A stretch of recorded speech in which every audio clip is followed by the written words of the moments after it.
Тихонько садитесь.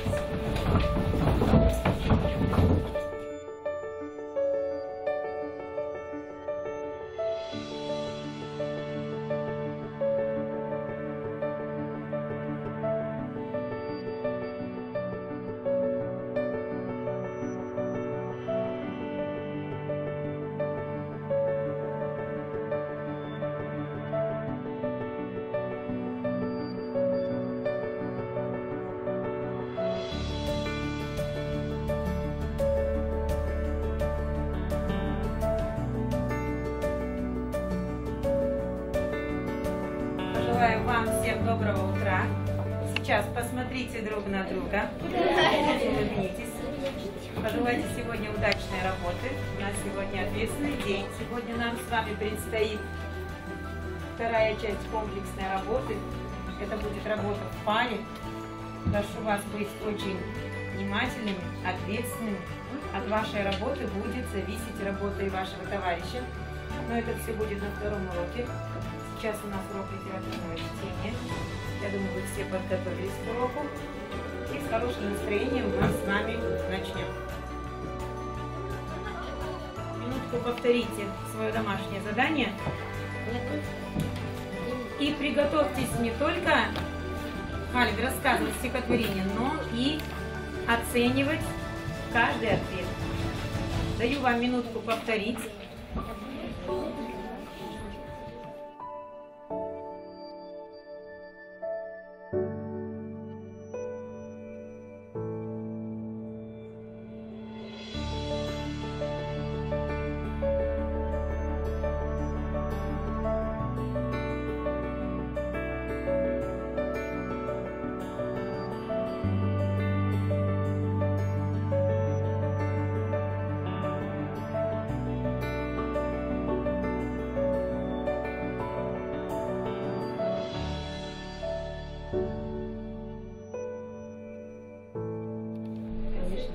Так, ну иди, Тамила, к доске. Роберт Льюис Стивенсон. «Страна кровати». Когда я много дней хворал, на 2 подушках я лежал. И чтоб весь день мне не скучать, игрушки дали мне в кровать. Своих солдатиков порой я расставлял за строем строй. Часами вел их на простор, по одеялу между гор. Порой пускал я корабли, по простыне и флоты шли. Брал деревяшки иногда и всюду строил города. А сам я был как великан, лежащий над раздольем стран, над морем и громадой скал, из простыни и одеял.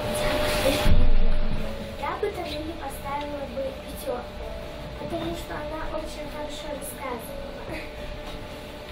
Так, как она рассказывала? Так, хорошо. Лусана согласна? Может, кто-то не согласен?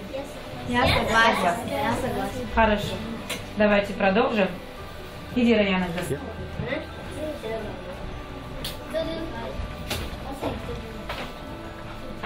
Роберт Льюис Стивенсон. «Страна кровати». Когда я много дней хворал, на 2 подушках я лежал. И чтоб весь день мне не скучать, игрушки дали мне в кровать. Своих солдатиков порой я расставлял за строем строй. Порой пускал я корабли, по простыне флоты шли. Брал деревяшки иногда и всюду строил города. А сам я был как великан, лежащий над раздольем стран, над морем и громадой скал, из простыни и одеял. Так, ну как было? Оценим. Она пропустила 2 строчки второй строки. Часами бил их на пространство одеял между год. Так, есть еще мнение? Ну-ка, Амина. Я поставлю ей 5, потому что она рассказывала с интонацией, старалась. Так, Магомед. Я бы ей поставила 5, потому что она рассказывала язык. Так, хорошо. Ну-ка, Раяна себе какую оценку поставит? Я не знаю. Ну, хорошо. Хорошо, Раян. Садись, молодец, умничка.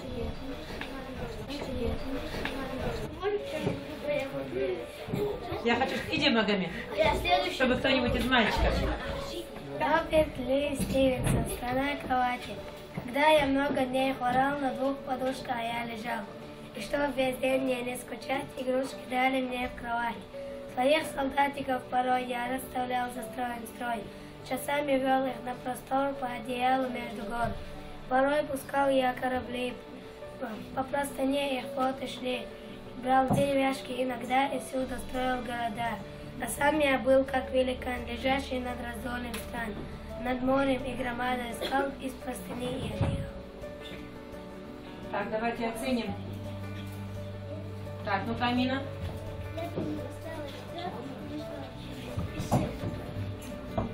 Так, еще есть мнение в классе? Ну-ка, Эмиль.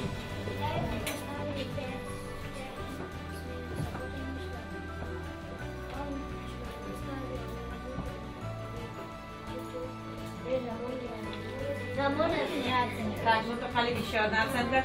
Я согласна, я ему поставила 5 минусов, потому что он поставил правильно и решил. Хорошо.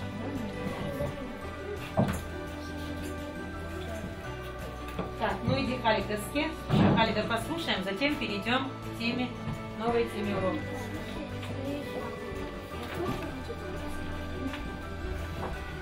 Стивенсон. Страна кровати. Когда я много дней хворал, на двух подушках я лежал. И чтоб весь день мне не скучать, игрушки дали мне кровать. Свои солдатиков порой я расставлял за строем строй. Часами вел и на простор по одеялу между гор. Порой пускал я корабли, по простыне их флот ушли. Брал деревяшки иногда и всюду строил города. А сам я был, как великан, лежащий над раздольем стран, над морем и громадой скал, из простыни и одеял. Так, ну-ка оценим. Я думаю, 5, он все правильно рисовал. Так, еще есть мнение? Ну-ка, Эмиль. Я ему поставил 5 минусов, потому что он спешил. Можно? Так, ну и последняя оценка, Амина. Я тоже согласна поставить 5 минусов. Он чуть-чуть спешил. Ну и чуть-чуть волновался, да, Халид, как Да, всегда? какая-то.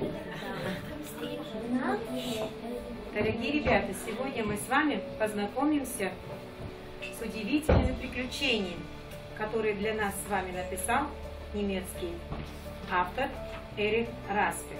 Жил он, конечно, много лет назад, но однажды, услышав удивительные истории барона Мюнхгаузена, он решил рассказать об этих историях всем людям, которые любят приключения, таким же заинтересованным читателям, как вы. Очень часто возникают вопросы, был ли на самом деле такой человек, которого звали барон Мюнхгаузен. Так вот, история нам говорит о том, что такой человек реально жил на свете 200 лет назад. Он был военный, очень много воевал. Но это был человек, который любил сам попадать в приключения, а самое главное рассказывать эти истории так, чтобы все его с вниманием слушали.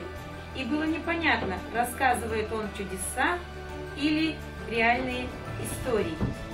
Барон Мюнхгаузен воевал и в России, и об этом тоже писал в своих приключенческих рассказах. Сегодня мы с вами познакомимся с некоторыми из этих историй. Я думаю, может быть, кто-нибудь из вас уже с ними и знакомился, и читал. Это очень известные произведения, которые показывают в экранизации и по телевизору. Снято очень много мультфильмов и художественных фильмов на тему приключений барона Мюнхгаузена. Сейчас откройте страницу 71 своего учебника. Давайте сначала познакомимся с материалом об авторе и перейдем непосредственно к тексту. Читай, Зура. Эрих Распе. 200 лет тому назад в Германии жил барон Мюнхгаузен. Он был военным, какое-то время служил в России, воевал с турками. Когда вернулся в Германию, часто рассказывал своим друзьям остроумные истории о невероятных путешествиях. Неизвестно, сам ли он записал свои рассказы, или это сделал кто-то из его слушателей. Но в 1781 году некоторые из них были напечатаны. Через 4 года немецкий писатель Эрих Рашпе обработал и издал их. К кому или чему будет относиться этот эпитет? Дайте словосочетание. Великолепный Человек. Так, великолепный человек еще. День. Великолепный день еще. Великолепный. Ну, это уже кино, да, у нас великолепный век. Такое тоже существует, имеет жизнь. Еще великолепный год, великолепный олень. Хорошо. Значит, это эпитет, это прилагательное мы можем отнести и к Человеку. живым существам, и к предметам, каким-то временным отрезкам, да? Так, теперь давайте следующее слово у нас. Какое следующее слово? Любоваться. Ну-ка, Русана, что значит любоваться? Удовольствие от цыплята. Что-то или Как бы интересоваться и не Интересоваться, смотреть с любовью, еще смотреть с интересом. Хорошо. Эти слова нам с вами пригодятся сейчас, когда мы будем работать над новым текстом. И предлагаю вам сейчас обратить внимание на первую историю о бароне Мюнхгаузене. Самый правдивый человек на земле. Так, ну начинай, Фердоус. самый правдивый человек на земле. Маленький старичок с большим носом сидит у камина и рассказывает о своих приключениях. Его слушатели смеются ему прямо в глаза. Ай, да Мюнхгаузен, вот так барон. Но он даже не смотрит на них. Он спокойно продолжает рассказывать, как он летал на Луну, как он жил среди трехногих людей, как его проглотила огромная рыба, как у него оторвалась голова. Достаточно. Амина, продолжай дальше. Ну-ка. Однажды какой-то приезжий слушал его и вдруг закричал: «Все это выдумки, ничего этого не было. О чем ты рассказываешь?» Старичок насупился и важно ответил: Телеграфы. графы, бароны, князья и султаны, которых я имел честь называть лучшими своими друзьями. Всегда говорили, что я самый правдивый человек на земле. Теперь испытали еще громче. Мюнхгаузен, правдивый человек. Мюнхгаузен, как ни в чем не бывало, продолжал рассказывать о том, какой на голове у оленя выросло чудесное дерево. Достаточно. Умар, дальше. Дерево? Все эти рассказы напечатаны здесь, в этой книге. Прочтите их и судите сами, был ли на земле человек правдивый барона Мюнхгаузена.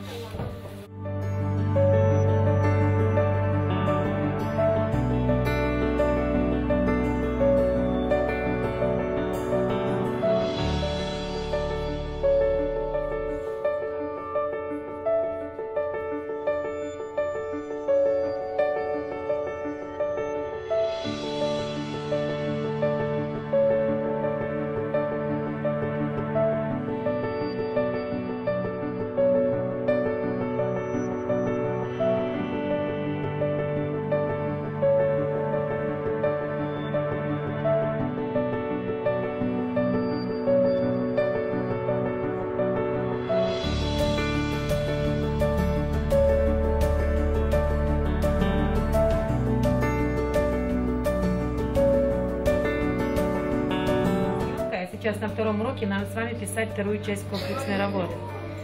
Поэтому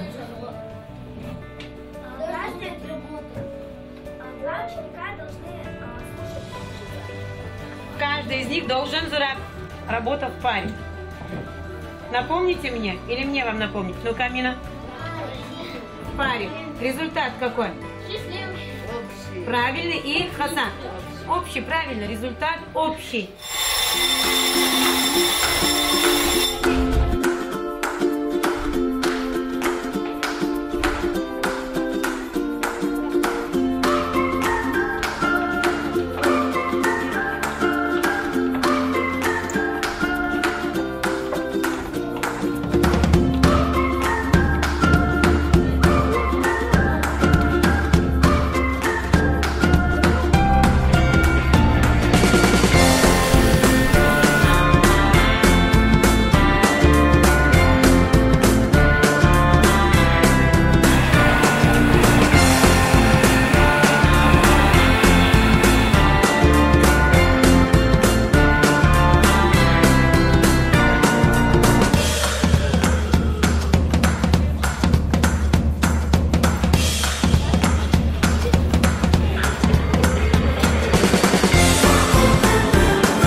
с вами закончили долгий путь. 4 года назад вы зашли в 1 класс. Я встречала вас таких маленьких, таких смешных, озорных. За 4 года мы с вами многому научились, многое узнали. Я желаю вам перенести весь этот, такой, скажем, большой клад знаний в основную школу. Вам предстоит очень трудный год. 5 класс – это проверка. Проверка на прочность, проверка на воспитанность. Я желаю вам показывать всегда свои лучшие качества. Вы уходите на летние каникулы. И еще бы я вам пожелала, чтобы летом вы не тратили время зря, а обратились к литературе. Чтение художественной литературы будет для вас самым полезным и основным временем, которое вам пригодится в дальнейшей жизни. Ваша основная задача в школе – это успешно сдать основной экзамен в 11 классе ЕГЭ. Не думайте, что это далеко и что это какие-то безоблачные далекие дали. Это очень близко, это очень скоро. И я хочу, чтобы все свое школьное время вы потратили на то, чтобы успешно выполнить и эту работу, этот экзамен. И еще хотела бы несколько слов сказать. Я желаю вам всегда по жизни в любой ситуации оставаться человеком. Всегда помнить вечные человеческие качества. Быть справедливым, быть честным в первую очередь к самому себе. И тогда у вас все получится. Желаю вам успеха.